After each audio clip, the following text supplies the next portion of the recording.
Dans le couple, ce sont rarement les crises qui vont détruire la relation, mais souvent les réactions pendant une crise qui vont faire le plus de dégâts.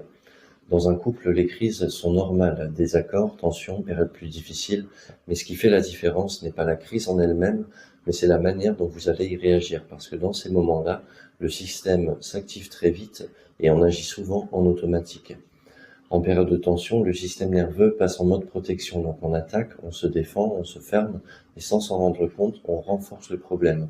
Donc voici 5 erreurs fréquentes en période de crise. La première, c'est de vouloir avoir raison, chercher à prouver, à convaincre, à gagner, mais une relation, c'est pas un débat, et à vouloir avoir raison, on perd souvent le lien. La deuxième, c'est de réagir à chaud, parler sous le coup de l'émotion, dire des choses qu'on ne pense pas vraiment ou qu'on regrette ensuite, mais l'intensité du moment a pris le dessus.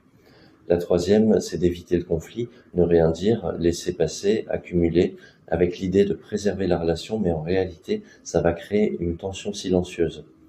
La quatrième, c'est de ramener le passé. Tu fais toujours ça, ou oui, mais il y a 5 ans, tu as dit ça, et le conflit s'élargit, on ne parle plus du moment présent, mais de tout ce qui n'a pas été réglé avant. La cinquième, c'est de changer l'autre. Expliquer, corriger, attendre que l'autre comprenne, mais on ne peut pas forcer quelqu'un à voir à travers nos yeux. Alors un exercice que vous pouvez faire, dans une prochaine tension, essayez de ralentir, demandez-vous qu'est-ce que je ressens vraiment et qu'est-ce que j'essaye de protéger. Et surtout, est-ce que je suis en train de chercher à comprendre ce que l'autre est en train de me dire ou de ressentir, ou simplement à avoir raison.